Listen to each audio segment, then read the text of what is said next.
નમસ્કાર દર્શક મિત્રો, કિસાન સમાચાર ચેનલમાં તમારું ખૂબ જ સ્વાગત છે। જાણીએ આજના સૌથી મોટા સમાચાર। 2026 માટે આંબાલાલ પટેલની મોટી આગાહી। સરકાર આપશે 4 લાખ રૂપિયા સબસિડી, ખેડૂતોને 9000 રૂપિયાનો હપ્તો। વોટ્સએપ પર મેળવો આવકનો દાખલો। આધાર કાર્ડ ઉપર મળશે 90000 રૂપિયા। મહિલાઓને 37000 રૂપિયાની ભેટ। 30 આતંકવાદીઓ છુપાયાની માહિતી।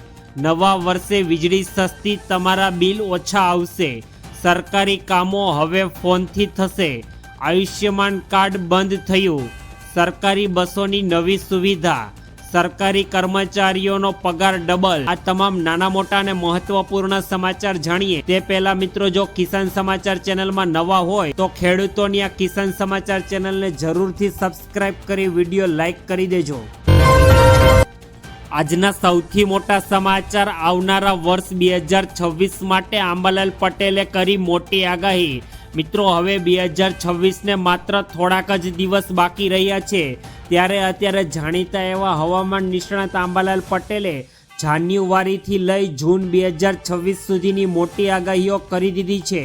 તેમના જણાવ્યા મુજબ 2026ની શરૂઆત કમોસમી વરસાદ અને હાડ થીજવતી ઠંડીની સાથે થઈ શકે છે। જાન્યુઆરીથી માર્ચ મહિના દરમિયાન ઠંડી જોરદાર રહેશે અને કાતિલ ઠંડીનો અસર જોવા મળશે, જ્યારે એપ્રિલમાં ધૂળની ડમરીઓ ઉડશે અને પતંગ રસિયાઓ માટે અત્યારે સારા સમાચાર એ આવ્યા છે કે 14 જાન્યુઆરીએ પવન સારો રહેવાનો છે। જૂન 12થી આસપાસ ચોમાસું ગુજરાતમાં આગમન થશે અને આ વર્ષે એક સાયક્લોન પણ સર્જાય તેવી શક્યતા પહેલેથી જ કરી દેવામાં આવી છે। ત્યારબાદના બીજા મોટા સમાચાર। સરકાર આપશે 4 લાખ રૂપિયાની સબસિડી। મિત્રો, સરકાર દ્વારા અત્યારે ઘણી બધી પ્રકારની સબસિડી યોજનાઓ ચલાવવામાં આવે છે, ત્યારે આજના સમયમાં ગુજરાતના પશુપાલકો અને ખેડૂતો માટે જીવન સરળ રહ્યું નથી। વરસાદની અનિશ્ચિતતા અને પશુઓની સંભાળ અને તેમના માટે યોગ્ય વ્યવસ્થા બનાવવા માટે અત્યારે મોટી રકમની જરૂર પડતી હોય છે। તાજેતરમાં પાક નિષ્ફળ જવાની કૃષિ રાહત પેકેજ પણ સરકારે જાહેર કર્યું હતું, પરંતુ તે ઉપરાંત પણ ઘણીવાર મનમાં પ્રશ્ન થાય છે કે ગાય ભેંસ માટે મજબૂત તબેલા બનાવીએ તો દૂધ ઉત્પાદન વધે, પરંતુ પૈસા ક્યાંથી લાવીએ? તો મિત્રો, હવે તમારે ચિંતા કરવાની જરૂર નથી। સરકારની તબેલા લોન યોજના ગુજરાત 2025 હેઠળ હવે તમે તમારા ઘરની આજુબાજુમાં તબેલો કરવા માટે સરકાર દ્વારા 4 લાખ રૂપિયા સુધીની લોન આપવામાં આવી રહી છે। ત્યારબાદના મોટા સમાચાર। ખેડૂતોને 9000 રૂપિયાનો હપ્તો જાહેર। દેશના કરોડો ખેડૂતોની નજર વર્ષ દરમિયાન સંસદમાં રજૂ થતા સામાન્ય બજેટ પર ટકેલી હોય છે। ખેતીના વધતા જતા ખર્ચ અને મોંઘવારી વચ્ચે અન્નદાતાઓને અત્યારે સરકાર પાસેથી હંમેશા રાહતની આશા રહે છે। રિપોર્ટ્સ પ્રમાણે કેન્દ્રીય બજેટ ખેડૂતોના ચહેરા પર ખુશી લાવી શકે તેવું આવવાનું છે। ચર્ચાનું બજાર અત્યારે ગરમ થયું છે કે કેન્દ્ર સરકાર પોતાની સૌથી મહત્વાકાંક્ષી યોજનાઓમાંથી એક એવી પ્રધાનમંત્રી કિસાન સન્માન નિધિ યોજનાની રકમમાં વધારો કરવા પર વિચાર કરી રહી છે। મીડિયા રિપોર્ટ્સ પ્રમાણે જો બધું યોજના પ્રમાણે રહ્યું તો ખેડૂતોને મળતી વાર્ષિક 6000 રૂપિયાની સહાય વધીને 9000 રૂપિયા થઈ શકે છે, જેથી ખેડૂતોને હવે દર 3 મહિને જે સરકાર દ્વારા હપ્તો આપવામાં આવે છે તેમાં રકમમાં વધારો કરી દેવામાં આવશે। ત્યારબાદના ઉપયોગી પૂર્ણ સમાચાર। વોટ્સએપ પર મેળવો આવકનો દાખલો। ગુજરાત સરકારે નવી સેવા શરૂ કરી, જેમાં હવે જનતા 9545756767 વોટ્સએપ નંબર પર માત્ર હેલો લખીને આવકનો દાખલો અને જાતિનું પ્રમાણપત્ર સીધા તેમના મોબાઈલ પર મેળવી શકશે। સુશાસન દિવસ નિમિત્તે સીએમ ભૂપેન્દ્ર પટેલ આ સેવા સુવિધાનું લોકાર્પણ કર્યું। આ ઈ-સિગ્નેચ સર્ટિફિકેટ દરેક જગ્યાએ માન્ય ગણાશે। ભવિષ્યમાં આ નંબર પરથી હવામાનની આગાહી, સરકારી યોજનાઓની માહિતી અને આભા કાર્ડ ડાઉનલોડ કરવાની સુવિધા પણ અત્યારે સરકાર દ્વારા ચૂકવવામાં આવશે। મિત્રો હવે તમે જાતે ઘરે બેઠા જ તમારો આવકનો દાખલો અને જાતિનો દાખલો વોટ્સએપ પર મેળવી શકો છો. આ માટે તમારે કોઈ પણ સરકારી કચેરીએ હવેથી ધક્કો ખાવો પડશે નહીં. ત્યારબાદના મહત્વપૂર્ણ સમાચાર. આધાર કાર્ડ ઉપર મળશે 90,000 રૂપિયા સહાય. તમારો પોતાનો નાનો વ્યવસાય શરૂ કરવા માંગો છો પરંતુ ભંડોળના અભાવે આગળ વધતા શકતા નથી, તો આ સમાચાર મિત્રો તમારા માટે ખાસ છે. કારણ કે અમે તમને એક એવી સરકારી યોજના વિશે જણાવી રહ્યા છીએ કે જે કોઈ પણ ગેરંટી વિના 90,000 રૂપિયા સુધીની વ્યવસાય લોન આપે છે. ખાસ વાત તો એ છે કે આ રકમ મેળવવા માટે તમારે વધુ કાગળ કામ કરવાની જરૂર નથી અને પૈસા ફક્ત એક જ દસ્તાવેજ સાથે તમારા બેંક ખાતામાં ટ્રાન્સફર કરવામાં આવશે. જ્યારે કોરોનાની હાડમારી દરમિયાન નાના વ્યવસાયો ધરાવતા લોકોને સૌથી વધુ નુકસાન થયું હતું અને શહેરી વિક્રેતાઓ સૌથી વધુ પ્રભાવિત થયા હતા કારણ કે તેમના વ્યવસાયો બંધ થઈ ગયા હતા. આ નાના વ્યવસાયોને અત્યારે સરકાર મદદ કરવા માટે PM સ્વાવનિધિ યોજના શરૂ કરી છે.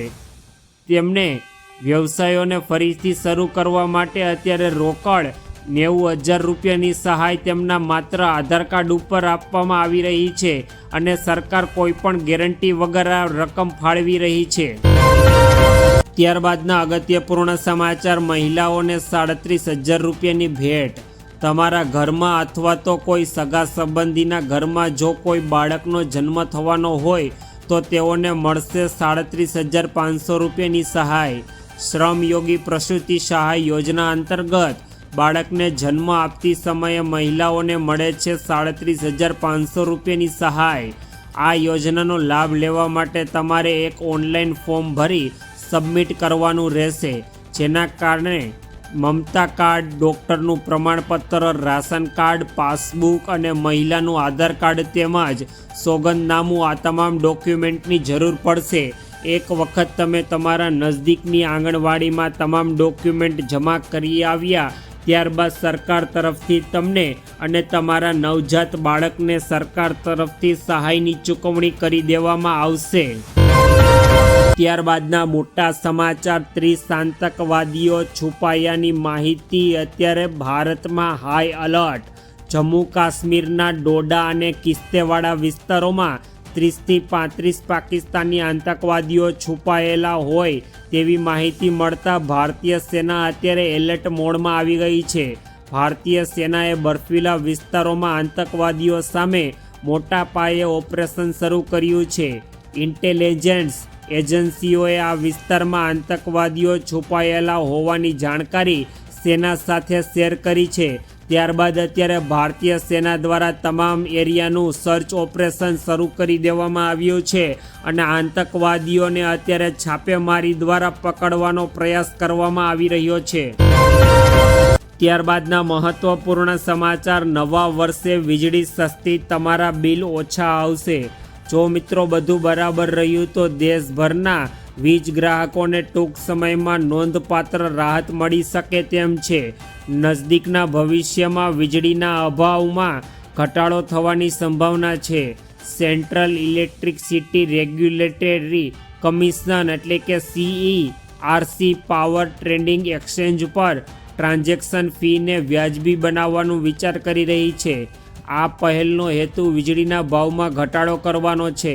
આ સુધારો કાર્યક્ષમ વધારવા અને પ્રવાહિતાને મજબૂત બનાવવા અને વિવિધ એક્સચેન્જો પરની કિંમતોમાં વ્યાજબી બનાવવા માટે અત્યારે સરકાર મહેનત કરી રહી છે. ત્યારબાદના મોટા સમાચાર. સરકારી કામો હવે ફોનથી થશે. રાજ્યમાં સાયન્સ એન્ડ ટેકનોલોજી વિભાગ અને ડાયરેક્ટર ઓફ ICT તેમજ ઈ-ગવર્નર્સ દ્વારા વોટ્સએપ નંબર જાહેર કરી નાગરિકોને તેમના મોબાઈલ નંબર પર જ અત્યારે સરકાર દ્વારા વિવિધ પ્રમાણપત્રો જેવી સુવિધાઓ મળી રહે તેવી વ્યવસ્થા જાહેર કરવામાં આવી છે. આ માટે લાભાર્થી પર માત્ર આ નંબર પર હેલો મોકલવાની અને સામેથી જવાબ આવશે.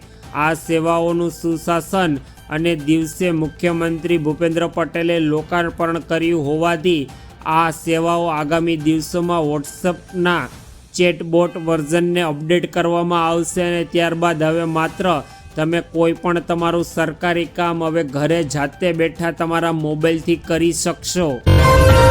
ત્યારબાદના મહત્વપૂર્ણ સમાચાર, આયુષ્યમાન કાર્ડ બંધ થયા, ખાસ જોઈ લેજો। ગુજરાતમાં આયુષ્યમાન ભારત યોજના હેઠળ મા વત્સલ્ય અને મધ્યમ વર્ચિત વર્ગના અંદાજે 13 લાખ કાર્ડ ધારકોને અત્યારે રિન્યુઅલ ન થતાં ઇનએક્ટિવ થઈ ગયા છે। સરકારે SMS જાહેરાતો અને માર્ગદર્શન આપ્યા છતાં અનેક લાભાર્થીઓએ રિન્યુઅલ કરાવ્યા નથી। પરિણામે સારવાર સમયે લોકોને એક્ટિવ કાર્ડ કરાવવા માટે દોડધામ કરતા જોવા મળે છે। આરોગ્ય વિભાગે અપીલ કરી છે કે લાભાર્થીઓ વહેલી તકે પોતાનું કાર્ડ રિન્યૂ કરાવી લે, જેથી કોઈ પણ અત્યારે મેડિકલ સુવિધાથી વંચિત ન રહે। સરકાર દ્વારા આયુષ્યમાન કાર્ડ યોજના હેઠળ વાર્ષિક 5 લાખ રૂપિયા સુધીની સહાય ફ્રીમાં આપવામાં આવે છે, પરંતુ જે પણ લોકોએ હજુ પણ તેઓનું આયુષ્યમાન કાર્ડ રિન્યૂ નથી કરાવ્યું તો તેઓના કાર્ડ સરકાર દ્વારા બંધ કરી દેવામાં આવશે। ત્યારબાદના મહત્વપૂર્ણ સમાચાર, સરકારી બસની નવી સુવિધા। એસટી બસ દ્વારા નવી સુવિધા। એસટી નિગમની એક્સપ્રેસ બસોમાં મુસાફરી કરતા મુસાફરોને વધુ સુવિધા મળશે। એસટી નિગમ દ્વારા એક્સપ્રેસ બસ માટે on demand package food on bus સેવા પૂરી પાડવા એજન્સીઓની નિમણૂક કરવાની જાહેરાત કરાઈ છે। નવો પ્રોજેક્ટને હાલ પૂરતા પ્રાયોગિક ધોરણે ફક્ત અમદાવાદ સિટીમાં જ